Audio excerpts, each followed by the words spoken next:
getting it ingrained in you. When you only hear it the one time. You ready? Yes, sir.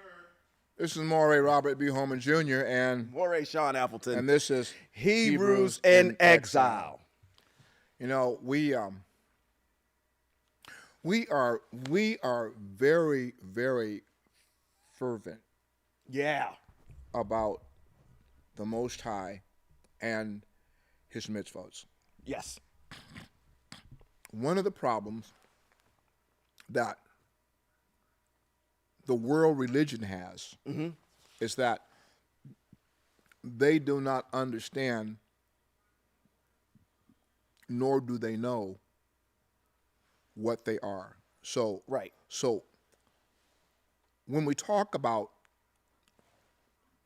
when you hear the word mitzvot, when you hear the words commandments, when you hear the words rules, when you hear the word instructions, all four of those words are systemic to each other. Yeah.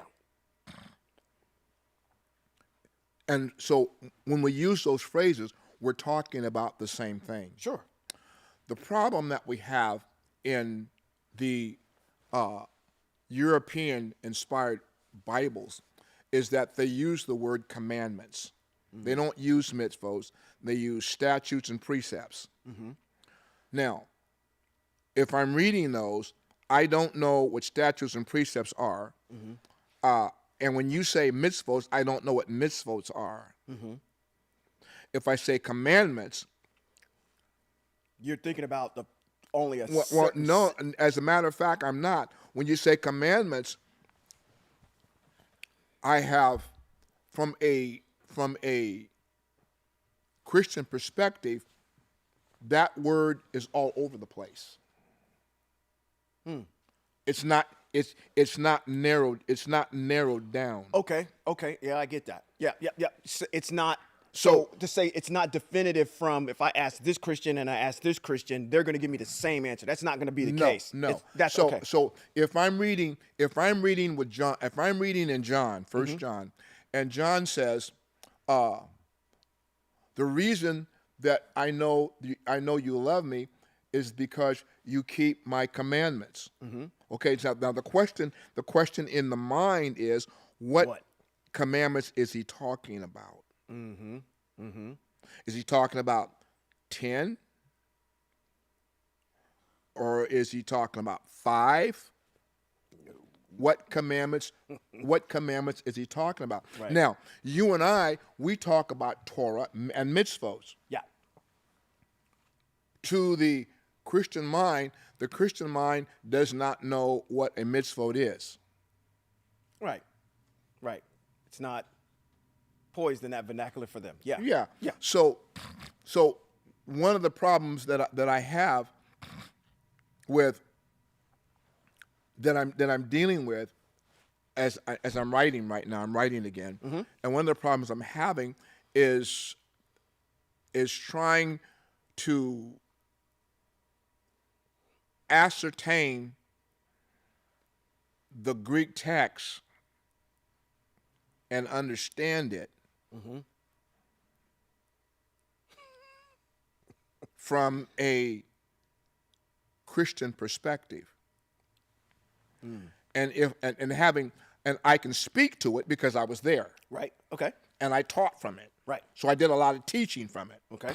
And in my own mind, I'm going back. I'm saying, well, I read this. Matter of fact, Matt, you're gonna go there. Let's jump right into it. Okay. Let's go. Let me do something here. Let me do something here. I think I know where you're getting ready to go. In 1 John. Yep. Come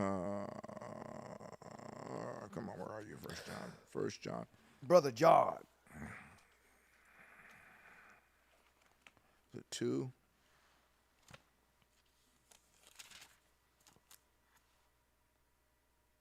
Yeah, 1 John chapter 2, and verse 3. The way we can be sure we know him is if we are obeying his commands. Yeah. Okay? Anyone who says, I know him, but isn't obeying his commands is a liar, and the truth is not in him. But someone who keeps doing what he says, then truly the love of Yahweh has been brought to its goal in him. Now, you know what came to my mind right there. Someone keeps doing what he says. I mean, No, what did no, he no, do? no. Not that? No, do you know what came to my listen. One more time. Okay. This should spark you. Okay. Listen. But if someone keeps doing what he says, then truly the love of Yahweh has been brought to its goal in him. Okay. What's the key word there that should have triggered you? Goal. Yes. What's the goal? Well, but the Hebrew writer says it didn't bring us to the goal. To the goal. Right. John But says it does. It does bring us to the goal. Now, the question becomes one. Yeah, that's in Hebrews chapter 7. Yeah, the question that sparks your point of interest here is what commands and who's the he Right. and who's the him. Right. And this is going to track easy. Yeah. Even, okay, if you're going to walk it and say, let's do the elephant in the room. Let's say that it is, which we know it's not, talking about JC. Let's say that it is. Okay? What does he command you to do? Well, that's see, that's the interesting part of what he commands you to do, is because once again, having been in Christianity all my life and having preached it and taught it, the reference in Matthew, is it Matthew 19? Matthew 19. The reference 17. now the reference in Matthew 19. 19 and 17, that's where we want to go.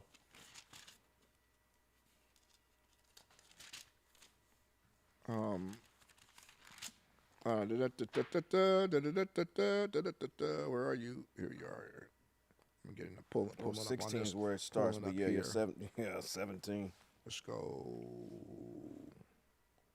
Let me get my stuff up here. Come on, give me this. My library. In my library. Come on. Oh shoot. Come on. Why are you doing this to me? I bet I know why. What does it say here? Okay. Anyhow, you got it there in Yep. Matthew 19. So okay. So Matthew 19 says, well, what did Jesus say? He said in Matthew 19 and Yeah. 17, he says this. He says simply, why are you asking me about good? Right. He says, there is one who is good, but if you want to obtain eternal life, observe the mitzvot, or observe the law, or observe the commands. Yeah. Mitz. Yeah. So now when we get to John, John tells us the way we can be sure we know him is if we are obeying his commands. Well, the him has to be the Father, Right. because the Father is the one that's giving the commands. Right. Jesus hasn't given us any commandments. That's correct. That's Okay. correct. 100%. I know. So if I'm gonna read this correctly, I know Yahweh, or I know the eternal Spirit. Anyone who says, I know the eternal Spirit, but isn't obeying the eternal Spirit's commands is yeah. a liar, and the truth is not in him. Right. That's how I read this. Yep. It says, I know him. But Yep, if yep. anyone keeps doing what the eternal Spirit says, then truly the love of the eternal Spirit has been brought to its goal in him. This is how we are sure that we are united with the eternal Spirit. A person who claims to be continuing in union with the eternal Spirit ought to conduct his life the way. Well, now we make a change. Right. A person who claims to be continuing in union with now with Jesus ought to conduct his life the way he did. Okay, so let's stick with the cross narrative here. Let's go back to it and say that is talking about JC. Again, which way did he live his life? He said, I can only do the things that my Father commands me to do, which is follow the mitzvahs. His whole entire mission was to save his people from their sins. I'm only here to retrieve the lost sheep of Hebrew Israel. That's over there in Matthew chapter 15, verse 17. So, verse 21. His mission is, and he walked the commandments. Every time that he's confronted with something from either the Pharisees or the Sadducees, they're challenging him on the commandments. Yeah. So even if you do go back there and say he ought to conduct his life the way he did, how did he conduct his life? He followed the commandments of the Most High. So even if you did change the narrative, all roads still point back to the commandments. Which you have to know where they are. And you have to know what they are. Understanding this, the commandments govern everything that is germane to righteousness. Sure. So let's take a look. Let's go across the street and look at what Shaul Paul says in the book of Romans, chapter 1 and verse 16. Can I read something before you go there? Sure. Okay.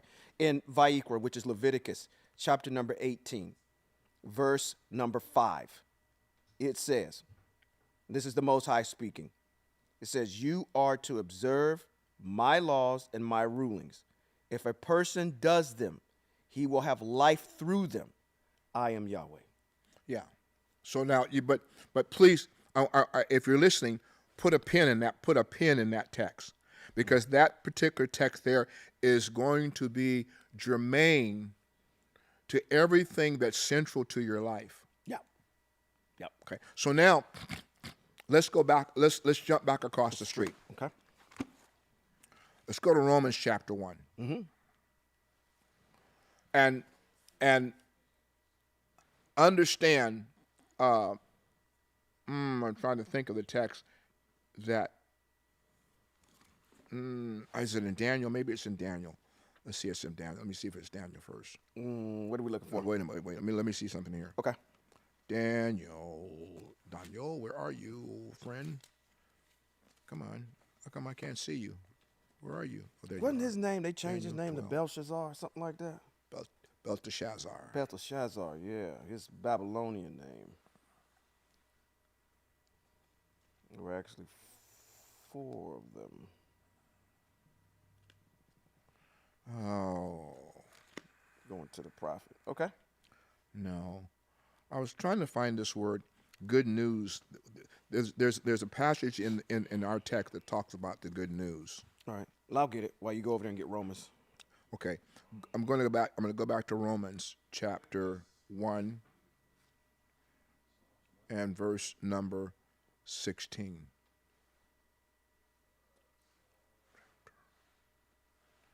And the reason I'm bringing this up is that while we're talking about the commands and everything about it in it, there is a central word that governs life with the Most High and is central to the life of an individual, and that one word is righteousness. Okay. For I'm not ashamed of the good news, since it's Yahweh's powerful means of bringing salvation to everyone who keeps on trusting. Now, this good news that he's talking about, I'm going to give you the backstory to what Paul's talking about. Okay. When he talks about the good news, he's talking about the law, the commandments, the mitzvos, and Torah. Okay. That's the good news. Right. And the writers use this word Jew, but it should not be Jew. It should be simply to Israel. Period. Right. To Israel, especially but equally to the Gentiles or the nation. But in it is revealed how Yahweh makes people righteous in his sight. How does Yahweh make people righteous in his sight?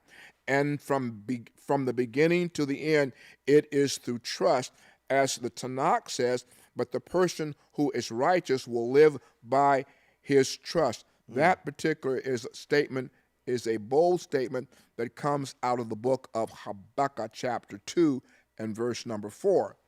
Look at the proud. He is inwardly not upright, but the righteous will obtain life through trusting faithfulness. Okay? Trusting faithfulness has to be a question. Trusting faithfulness in what? Because you're telling me that my life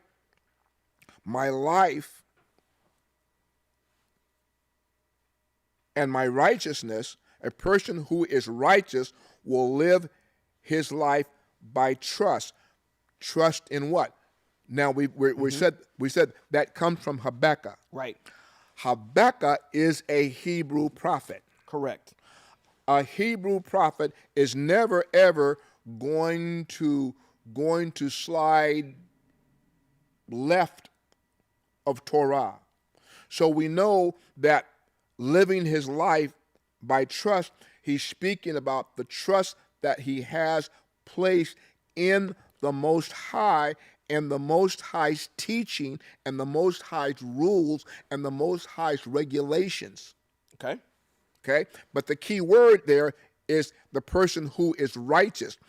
Now, let's go on. Verse 18. But what is revealed is Yahweh's anger from heaven against all the godlessness and wickedness of people who in their wickedness keep suppressing the truth. Period. There's a semicolon, which is a period there. So now he's telling what makes the Most High angry. Lawlessness. Lawlessness. Yeah. What makes the Most High angry is the absence of his laws, his rules, and his teachings out of the life of an individual, and with that being out of the life of an individual, that also promotes wickedness.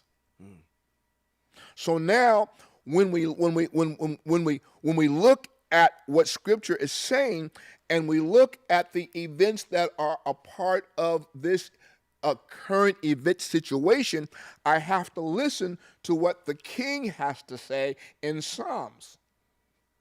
Okay. Once, and every Christian knows this text, so I don't need to turn to it. Okay. Once I was young, but now I'm old. Yeah. I have never seen the righteous forsaken, nor his seed begging bread. The kicker in what the king is saying is that the people who are righteous, Right. That's the key.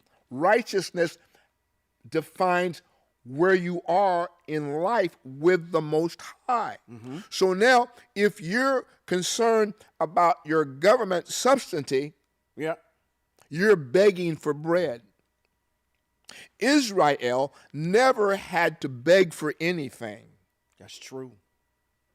And we talk, and you were talking last week about miracles.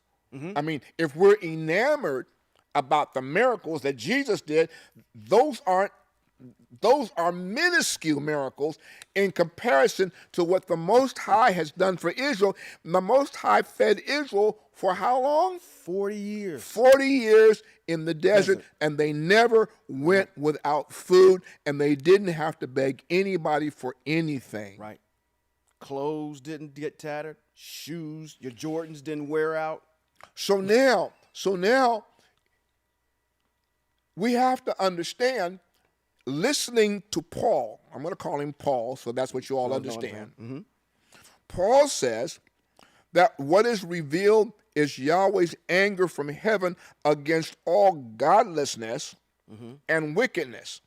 Okay? Now, the word godlessness is a word that is connected to him because you all call him God. That's true. But he's not. He has a name. He's a spirit. So now let's interpret. Okay. What is revealed is Yahweh's anger from heaven against all of I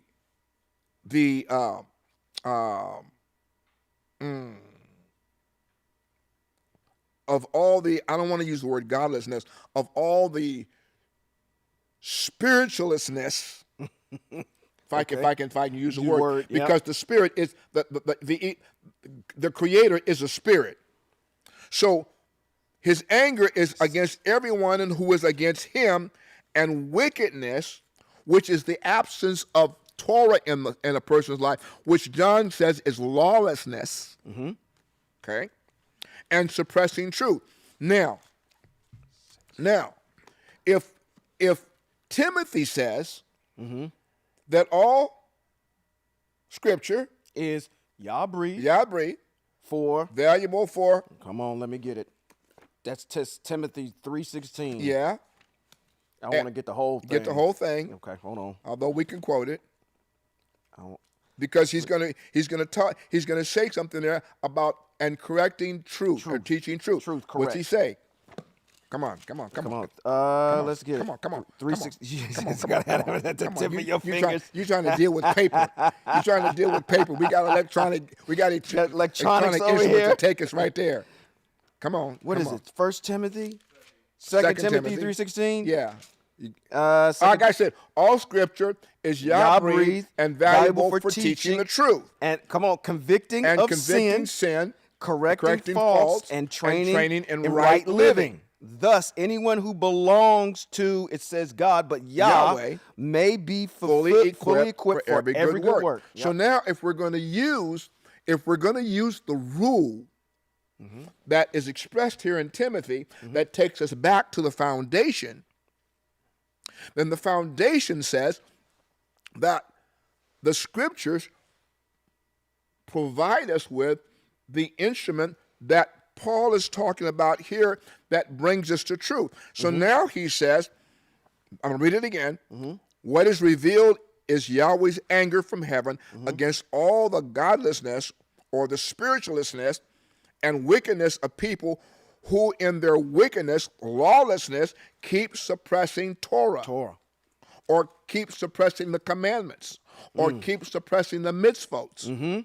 Because what is known about Yahweh is plain to him, since Yahweh has made it plain to them. For ever since creation of the universe, his invisible qualities, both the eternal power and his divine nature, have been clearly seen, because they can be understood from what he has made. We're talking about the eternal spirit, Paul.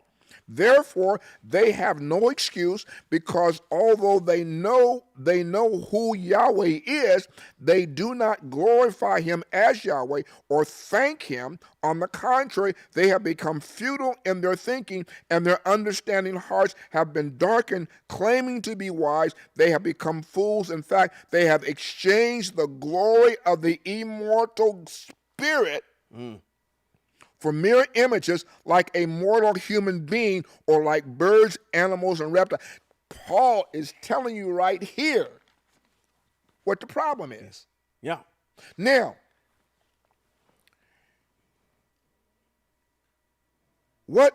this is why Yahweh has given them over to the vileness of their hearts, lust, to the shameful misuse of each other's body. They have exchanged the truth of Yahweh for falsehood by worshiping and serving the created things rather than the Creator.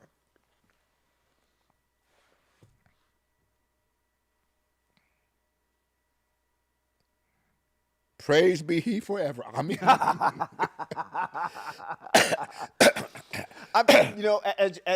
Now this is y'all's text. This is the Greek text. Right.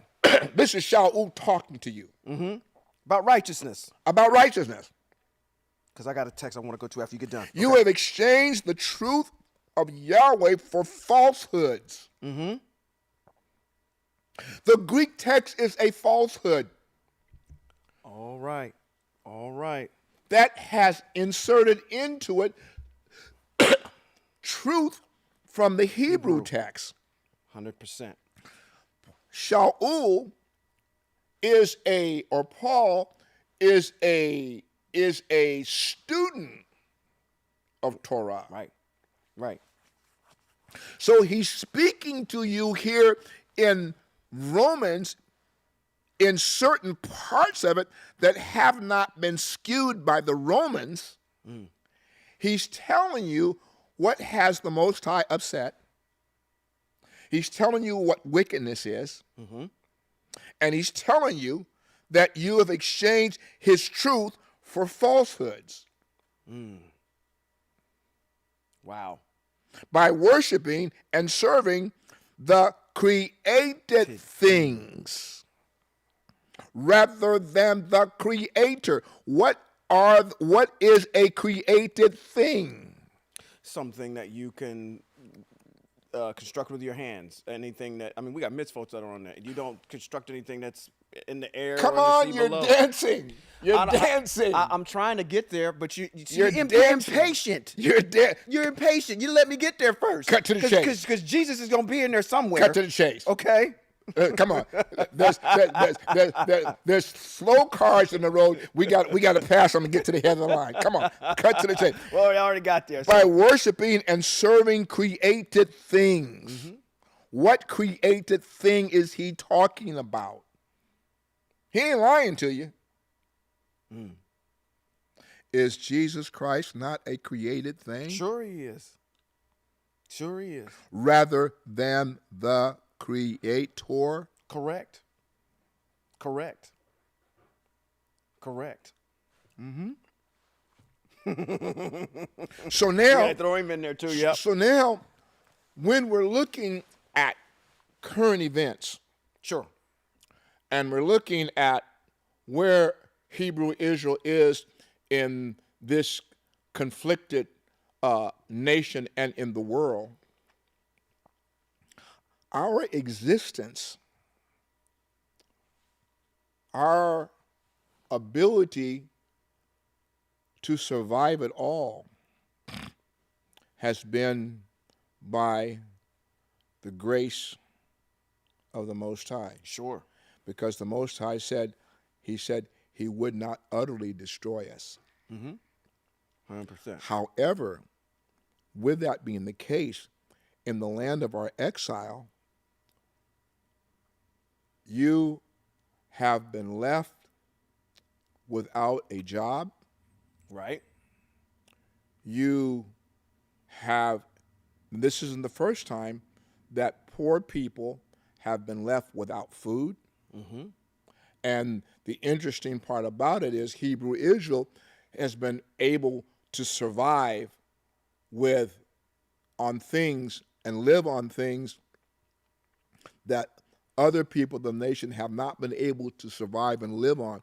I mean, when we look at history, our history teaches us that Hebrew Israel knew what food was. Sure. Okay? Sure. And we didn't come out of Africa eating things that were a abomination in text. We did that in the land of our captors because we weren't privileged to have what food was. True. And we concocted a meal that everybody clamors for. It's called soul food. Soul food is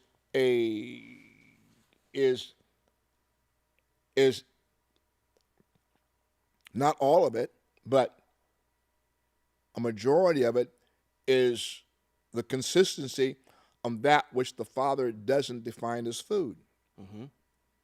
Case in point, gumbo. Yeah. It's a bucket of trash. What's in there? There's nothing in that pot except chicken Okra. and okra Yeah.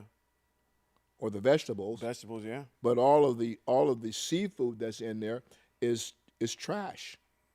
100%. 100%.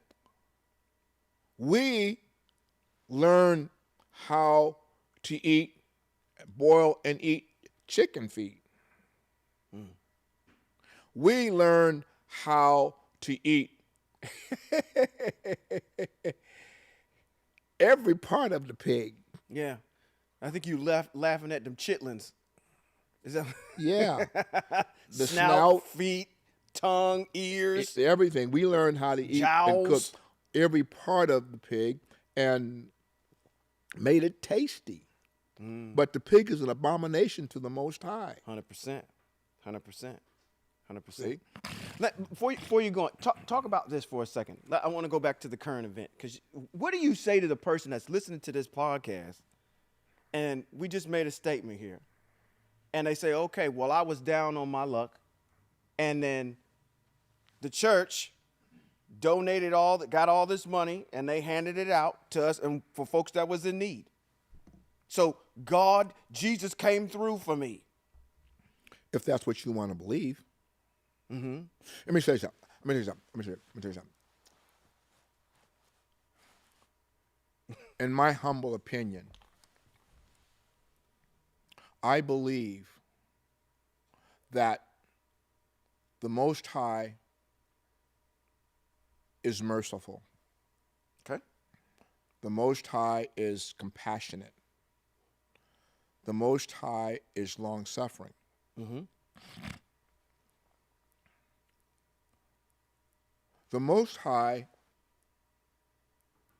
will provide for you. Mm-hmm. And getting back to this text here, worshiping and serving the created thing rather than the creator, mm-hmm. in that all that he provides for you, he gets no credit. Mm-hmm. The credit goes to the created. Credit, yeah. As opposed to the creator. Yeah. But I believe that in the heart and soul of the Most High, he's merciful, he's compassionate, and he's long. However, with that being said, we have scriptural evidence, okay, in the writings of the kings where he created a famine to the extent that there was no food. True. To the extent that Hebrew Israel was eating their own children. True. There's a passage that talks about that. See, so it can come to that. Yeah, and see, here's the other part about that narrative was you said the righteous are never forsaken or begging bread. We got to also understand, just because you got a handout from the church doesn't change your position. You just got a handout. Exactly. You're still in the current state that you're currently in, and you're going to keep handing these handouts because what's being played out is what's in Devarim chapter number 28 from, I think, 15 to 63. What do you say? After the curses, after the blessings, you got all the curses that are there, and you look at those, part of that's in there is you're going to be going to these nations, and you're going to be the tail and not the head. Did you guys have that Psalms piece up there? Was that? Oh, you found it? Did you have that Psalms piece? I've never seen the righteous forsaken. Was that on the board? He says, "I've never seen the righteous forsaken." And I want to add to that. I want to I want to back up what you're saying for us Hebrews, where how we know emphatically righteousness is connected to doing the mitzvot. Because there's a passage in Devarim that specifically talks about it. It's in Devarim 6, chapter number 6, verse 25. It's the very last verse in chapter number 6. Now, chapter number 6 for all Hebrews should actually be very famous, because in chapter number 6, verse 4, we have the Shema. Shema Israel, Yahweh, Eloheinu, Yahweh Echad.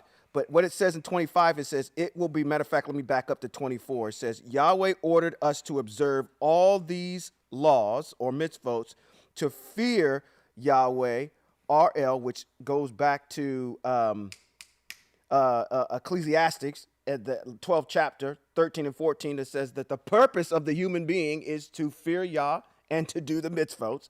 But it also says here, always for our own good, so that it might keep us alive as we are today. 25, here we go. It says, it will be righteousness for you, for us, if we are careful to obey all these mitzvot before Yahweh, RL, just as he ordered us to do. There's your verse right there in Devarim chapter number 6, verse 25, that defines for you, makes the connection, Hebraically, righteousness to the mitzvot. Okay, so now let's take that text. Let's go back to Psalms. Okay. Give me Psalms text. Yeah, you had it there. Okay. Psalms what? 37 and 37:25. I have been young, now I'm old, yet not once have I seen the righteous abandoned, or his descendants begging for bread. All day long he is generous and leads, and his descendants are blessed. His descendants are blessed. Yeah. So there's another problem in the text that people want to skirt. The King David is talking about the Most High's descendants. So when he says, I've not seen the righteous forsaken, nor his descendants begging bread, he's talking about the eternal people that the Most High created. Yeah. Yeah. If you defer to want to be associated with the descendants of the Most High, then what I've just read here and what we're talking here about concerning the commandments has nothing to do with you. That's a good point. It has nothing to do with you. That's a good point. Yeah. Because you're skirting on the fact that, number one, I don't want to be associated with Israel. Right. And you don't want to be associated with Israel because you have this westernized idea about who Israel is. Erase that. That's not Israel. Right. What the worldview of Israel is not Israel. Israel is written in the scriptures. The scriptures talk about Israel. Elohim, the Elohim who created the eternal people, as he talks about in Isaiah, is talking about the Hebrew people of Israel. Y'all don't even want to be Hebrew. Right. You don't want to be connected to the nation. Right. But yet and still you want the nation's blessing, and you want to sing a song, Abraham's blessings are. Abraham was a Hebrew. That's right. So if Abraham was a Hebrew, but you don't want to be connected to the Hebrew, then you can't claim his blessings. 100%. However, that doesn't negate the fact from the Most High that the Most High knows who you are, and he has placed an eternal curse upon you because you have abandoned his word, and you have gone against his sacredness and have become a wicked people. And because you have exchanged his truth for a falsehood. Right. So now it's difficult for you to go to him. Listen, it's like you fell out with your father and you're mad at your daddy and you need some money and you go and now you're trying to go back and trying to get some money from him. You know your daddy ain't gonna give you no money. Well, I got a clenched fist for your behind. Right. He mad at you. Yeah, exactly. Exactly. And the curses that you just talked about, let me back that up with some text too. 28, Devarim. 28, verse 15. It says, but if you refuse to pay attention to what Yahweh your El says, and you do not observe the mitzvot, obey the mitzvot and regulations which I'm giving you today, then all the following curses will be yours in abundance. Now, I'm going to tell you something.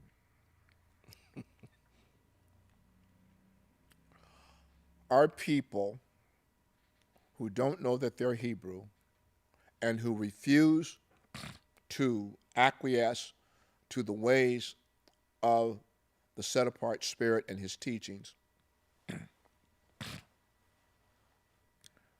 every incident that comes against you negatively, that forces you into despair and anguish, is the Most High trying to get your attention. Yep.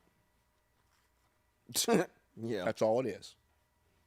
He's trying to get your attention, that you will cry out to him, not to God, but to him. 100%.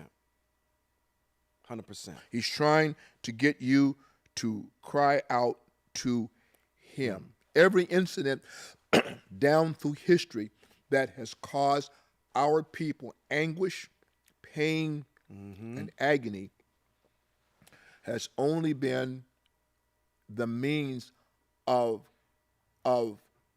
acquiescing to the text that says that the Most High chastises the Son whom he loves. Yep. Who's the Father's Son?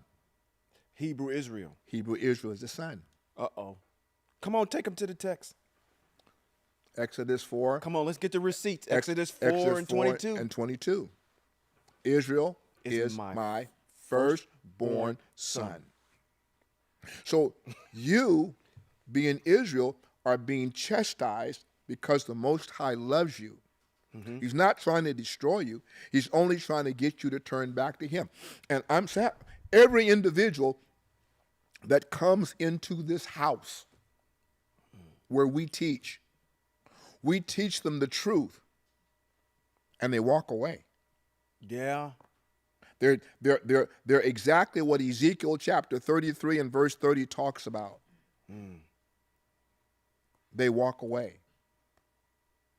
because they can't acquiesce to the truth of the Most High.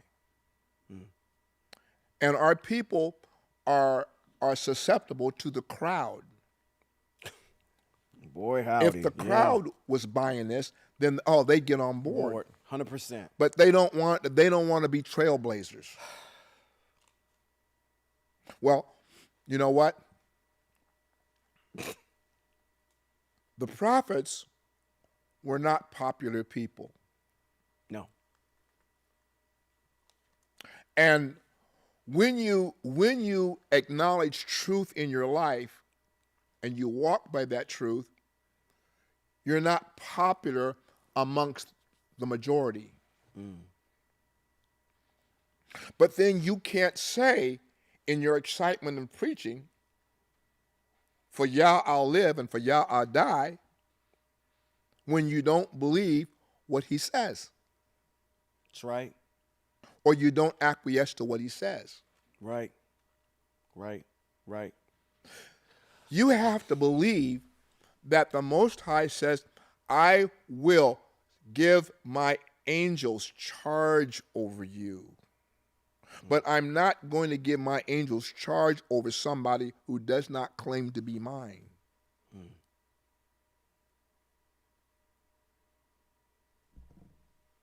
I mean, you all worship a Hebrew Jesus and don't know it, and won't even accept wanting to be that. Right.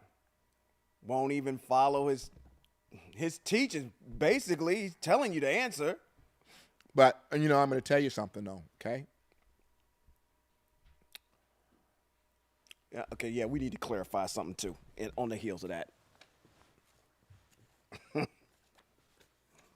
The Most High is going to exact judgment upon his people until his people finally relent and turn back to him and his ways. True. And that's consistent. throughout text to this day. When they were, we getting ready to get into it this coming Shabbat. I'm not hungry. No, you're not. I'm not cold. Got a roof over my head. And you say, well, I do too. So what's so smart about that? Well, okay. Some of our people don't. And if you just happen to be blessed to have that, well, then thank the Most High. Give him some credit. Grace. Give the Most High some credit. Right. 100%. What you going to clarify? Well, I think we constantly have to clarify for the people that even though we're making cases out of the New Testament, our stance is not the New Testament. No. We only do that because that's where our people are. And we do it to clarify and support the person who's talking truth. True. When it appears, yeah. When Jesus talks truth from a Hebraic perspective, we're going to acknowledge that truth. Yes. When the writings of Paul speak truth, we're going to acknowledge that truth, even though we know that Paul's words are being skewed and mixed with this Christian this Christian theology that wants to tie his words with something that he himself, if he were alive, would not agree to. Sure. No, I agree. 100%. If Shaul was alive today, he would refute everything that the Greeks have said he said. Now, we have to come back around and say something again, because if we go to Ezekiel talks about, he says, woe, the Most High says, lo, or woe to anyone who says, I have said and I have not. Yeah. And we have a lot of the Greeks saying what the Most High said that he didn't say. That you want to cut and paste and put in your document and say he said, and you take it out of context, which makes him a liar. Right. And you're lying on him. Right. 100%. That's crazy. Well, I mean, and I'm glad that we're making that particular clarification, because we will stand on truth where truth is. And you have a good saying. We aren't going to throw the baby out with the bathwater. If it's true, it's true. But understand, it's been convoluted. That New Testament text is convoluted with a whole bunch of stuff that don't even be in there. So I just wanted to make that clarification, because a lot of people think, are you guys arguing for Christ? No, we're not. We're just simply saying that he does make some true statements now that align with Hebraicness. I want to go somewhere else. I want to go back to a connection of righteousness in Romans 1, and I want to go to Romans 6. Romans 1 and 6. I want to know chapter 6. Romans 6. Okay, got it. There's Acts. We went too far. Oh no, not far enough. One street over. And I want to go to Romans 6 and 12. And I want to break this. I want to break, because we've already defined in Romans 1. He's already talked about what wickedness is. Sure. Okay. So he's going to carry the same thought of wickedness here in Romans chapter 6. We're gonna start in verse number.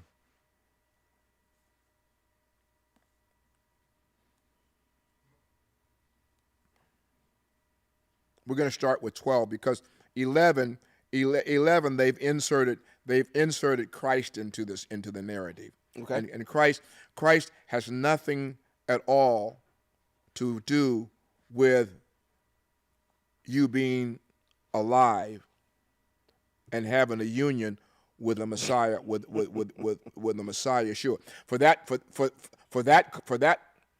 cause, I can restate this like this. Okay. Because you and I are alive, okay? And we're dead to sin. Okay. We're dead to sin, sin. because sin doesn't rule in our mortal body, because sin is a violation of the law or is lawlessness. Correct. So if I start reading this text in verse 11 of chapter 6, I can read it this way. In the same way, consider yourselves to be dead to sin, but alive for Yahweh by your union with Sean and Robert.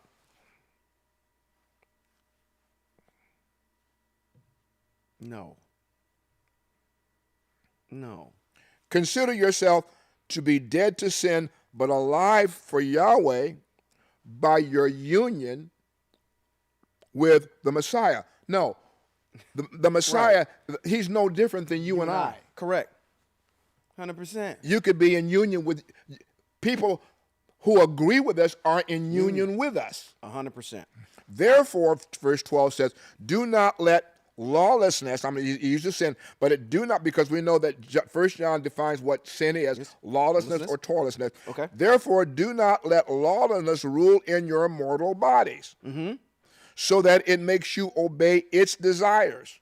Okay. What does lawlessness do? Lawlessness or lawlessness makes you do those things which are opposed to the teachings of the Most High, which are opposed to the commandments, which are opposed to the law, which are opposed to lawlessness. So don't let them rule your mortal bodies.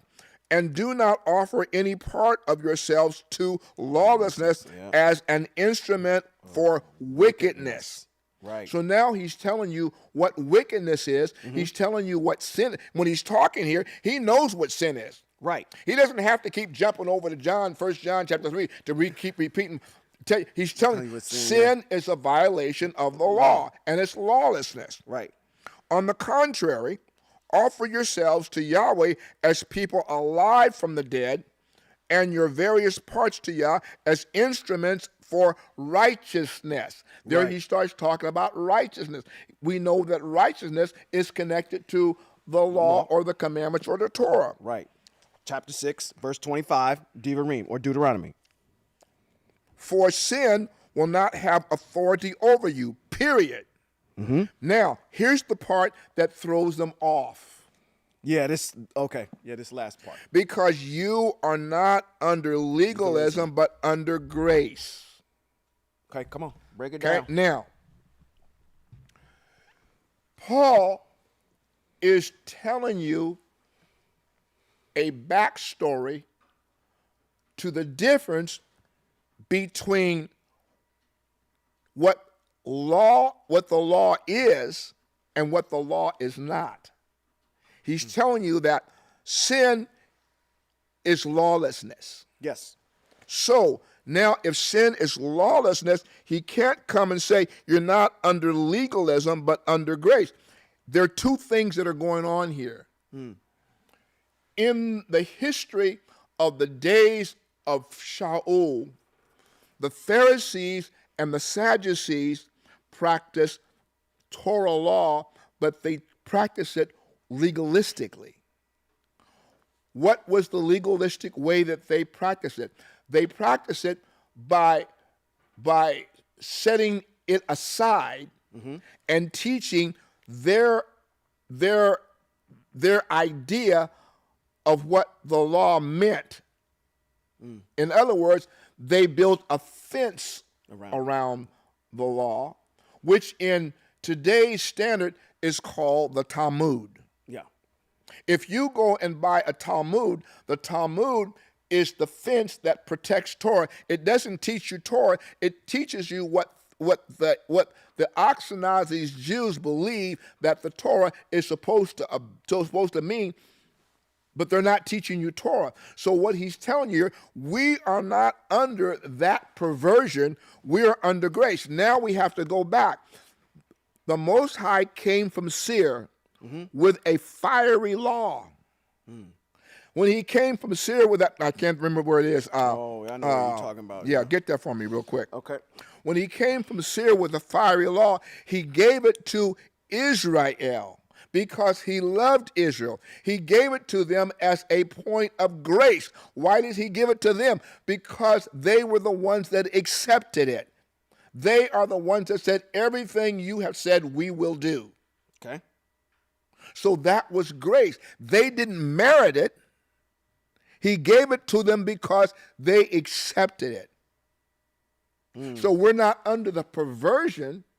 We're under grace. And when he says we're under grace, he's talking about Torah, period. Unadulterated, unperverted Torah law. He's talking about the commandments. He's talking about the mitzvos. He's talking about the statutes. He's talking about the precepts. He's talking about everything that the king writes in Psalms 119. He's not talking about the perversion. When you see the word legalism, he's talking about perversion. Now, in order to understand that the law is not perverted, we have to go to Psalms 19 and 7. If you want to get that seared thing, it's in Yeah, Deuteronomy. read it for me. Okay, so Deuteronomy 33, it's in verse 2, but I'm going to jump up to verse 1 to get it. It says, "This is the blessing that Moshe, the man of Yahweh, spoke over the people of Israel before his death. Yahweh came from Sinai, from Seir. He dawned on his people." He dawned on his people. Right. Not the nations, not the world. He dawned on his people. "Shone forth from Mount Pamran, and with him were myriads of set-apart ones. At his right hand was a fiery law for them." Verse 3. That's where you're... Okay, go ahead. It says, "He truly loves the peoples. All of his set-apart ones are in your hands, sitting at your feet." All of the set-apart ones, that's Hebrew Israel. Right. Okay? So that what he brought, that fiery law, was grace. Well, he goes on grace, and he goes on and kind of defines. He says, "They receive your instruction, the Torah Moshe commanded us as an inheritance for the community of Yaakov." Okay, now, if we go to Psalms 19 and 8, 19 and 8 can't be legalism. Let's go get it. Psalms 19 and 8 cannot be legalism. Let's read it. Okay. Tehillim. The Torah, or the law of Yahweh, is perfect, Yep. restoring the inner person. The instructions of Yahweh is sure, making the wise thoughtless. The precepts of Yahweh are right, rejoicing the heart. The mitzvot, or the commandments of Yahweh, is pure, enlightening the eyes. The fear of Yahweh is clean, enduring forever. The rulings of Yahweh are true, they are righteous altogether. More desirable than gold, than much fine gold, also sweeter than honey, or drippings from the honeycomb. Through them your servant is warned. In obeying them there is great reward. Now, in that particular text is the compilation of the law. There's nothing in there that speaks to being anything perverted or legalistic. So now we know that in Romans, Shaul is not talking about this. He's talking about something that was germane to his day and his time, and that was the perversion of this. You're not under the perversion of this. Right. Okay. 100%. You're under the grace that this is. Right. That's what he's saying. What's it? That's great. That's good. That's what he's saying. So you have to get out of your head when you read Romans, well, we're not under the law. Well, no, you're not under the perversion. He said, you're not under legalism. But let's go somewhere. Let's go back to that. Let's go back to that text again. Where's my Romans chapter 6 and let's go back to that text. okay. Romans 6 and where was I? I just had it. 13. This is horrible. 14. Yeah, 14. Now I'm going to do something because you're not under legalism. I'm going to do something. I want to go to the King James version, and I'm going to see how that works. We're looking at verse 14. 6 and 14, King James.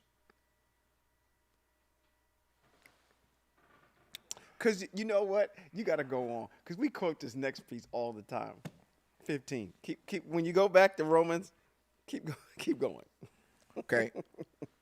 So I'm going to start at 12, King James Version of Romans chapter 6, verse 12. Therefore, do not let sin, legalism, lawlessness, reign in your mortal bodies. Our text says the same. That you should obey its lusts. Our text says the same thing. And do not present your members as instruments of unrighteousness to sin. Unrighteousness to sin is the lack of Torah-ness. That's unrighteousness. But present yourselves to Yahweh as being alive from the dead, and your members as instruments of righteousness to Yahweh. For sin, lawlessness, which is lawlessness, shall not have dominion over you, for you are not under the law, but under grace. Our text says you're not under legalism, not under Their text says you're not under the law, but under grace. So now if I look at this the way it's written here, but I go back to Psalms 19, Psalms 19 wipes out under the law, because Psalms 19 and 7 is talking about the Torah. It's talking about every aspect of the Torah. It's talking about everything that the king talks about in Psalms 119, statutes, precepts, commandments, laws, and all of that, and mitzvot. He talks about all of that in 19:7. We're not. That's what we're governed by. Okay. That's grace. But the under part is the perversion of it. So let's be clear. Verse 15. Therefore, what then shall we sin? So let's put that. Shall we be lawless? Shall we be Torah-less? Because we are not under the law, but under grace. Once again, shall we negate? Now it says, shall we negate the law or the Torah or the precepts of it because you're walking in the perversion of it? That's what he's saying. yeah. Heaven forbid. Heaven forbid. Certainly not. Do you not know that to whom you present yourselves slaves to obey, you are that one slave whom you obey, whether of sin leading to death or obedience leading to righteousness? We already defined, and Shaul has already defined in his text what righteousness is. Right. 100%. Said, but by Yah's grace. But Yahweh be thanked that through you, though you were slaves to sin, in other words, though being absent of Torah and being lawless, you were a slave to it, yet you obeyed from your heart from that form of doctrine to which you were delivered. Oh, well, wait a minute. Now he's saying, to which you were once lawlessness, to which you once obeyed it in your body. Now you have been delivered. You've been delivered from it, having been set free from being lawless, and you have become a slave, or you have become obedient to righteousness. Shaul is talking about here. He's talking about people obeying Torah. That's all he's talking about. Yep. He's talking about people obeying the law. He's talking about people obeying the mitzvah. He's talking about people obeying the rules and the teachings of the Most High. Yeah. He is not talking about abandoning it. Right. 18, he says, and after you have been set free from sin, what sets you free from sin? Obeying the mitzvot. You became enslaved to righteousness. Exactly. Once you are removed from sin by doing the mitzvot, you are now become righteous. It's pretty simple. Okay, now, I'm going to read it on King James. Okay. I like this, what he's saying here. Verse 18. And having been set free from sin, you became slaves to righteousness. Okay, the word slaves is not a good word. It should be, having been set free from sin, you have now become obedient of righteousness. I speak in human terms because of the weakness of your flesh. For just as you presented your members as as obedient, he's the slaves to uncleanness and of lawlessness, leading to more lawlessness. So now you present your members as slaves to righteousness for holiness. So now everything that he's talking about here, he's talking about what John is talking about in 1 John 3. He's talking about what sin is and what sin is not. Right. And he's not abdicating you doing away with it at all. As a matter of fact, he's telling you that you present your bodies as obedient to it. For when you were slaves of sin, you were free in regard to righteousness. In other words, if I'm not doing that which is right, then I'm doing that which is wrong. For what fruit did you have then in the things which you are now ashamed? For the end of those things is death. So now he's telling you that the absence of the Torah or the law in your life, the end of that is death. You see how you broke all. This is what I'm amazed about. Is we're looking at it from a Hebraic standpoint, and trying to understand Paul Hebraically and what his teachings are. You again, like you said, you opened up the key component or tenet of this is having the backstory. Yeah. What do you keep going? What do you got? Oh, you found something. What do you got? What did Jesus say in Matthew 19? He said in 19, he says, in order to have eternal life, you guys do the commandments. He said, in 19, he says, obey the commandments. Obey now the commandments. Listen to Paul as we're going to finish. I'm reading the King James. I'm not reading the Hebrew text. I'm King James. Listen. You picking up at 22? And I'm picking up at 20.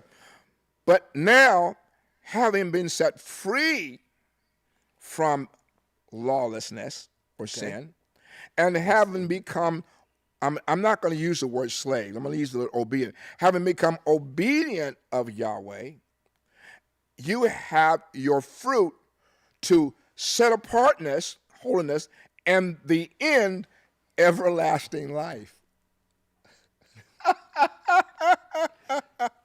For the wages of lawlessness or death. The wages of being Toraless is death, but the gift of Yahweh is eternal life. But then he adds this little part at the end that the last part doesn't mean anything. Right. Yeah, like he does the same thing over in chapter number 7. He starts vacillating over here. It's interesting. I want to, for another time, I'd love for you to break down 7 in Romans, starting at verse 22. Okay. Where he says, for in my inner self, I completely agree with Yahweh's Torah. So my point that I'm making here for you all is that in this exile and in and around the current events that are troubling to us, your key to survival is the righteousness that comes through trusting faith in believing in what the Creator has said. Mm-hmm. Because Paul's already told us in Romans 1:16, he's already told you that you're worshiping the created as opposed to the Creator. Uh-huh. The Creator is the one that's sustaining you. Mm-hmm. The Creator is the one that through his mercy and grace is allowing you to even exist minimally as you are. Right. He's the one that's providing the food that you have as you have it. Mm-hmm. But the point being is, you shouldn't have to beg for something that he has promised to sustain you with. 100%. If you were righteous. If you were righteous. And if you were his people. Right. But if you don't claim to be his people, then you can't claim the righteousness that comes from him. And you can't say that Abraham's blessings are yours, because Abraham was a Hebrew. Right. and you don't want to be a Hebrew. That's right. Right. I mean, you can't have it both ways. Yeah. I mean, it's not a Now, have your cake and eat it too scenario. Understand something. This is going to go on for so long, and then it's not. And the things that you hear me say and the Moray Appleton say out of scripture text, that's truth. And as I said last week, it's hard for truth to trump a lie. Yeah. Okay? We sit in the same position as Ezekiel. We have ingested the whole roll. And we're expelling out to Hebrew Israel what that whole roll is. And yet and still, they find it cute and enamored, and the things that the Most High has to say through us get in their way of life. Yeah. And they think and see it just as a swan song. Yeah. Ezekiel chapter 33, verse 30. Awesome. Awesome. Wow. Well, that's It's good. Moray, Robert B. Holman Jr. Yeah. And Moray Sean Appleton. this has been Hebrews in Exile. Shalom.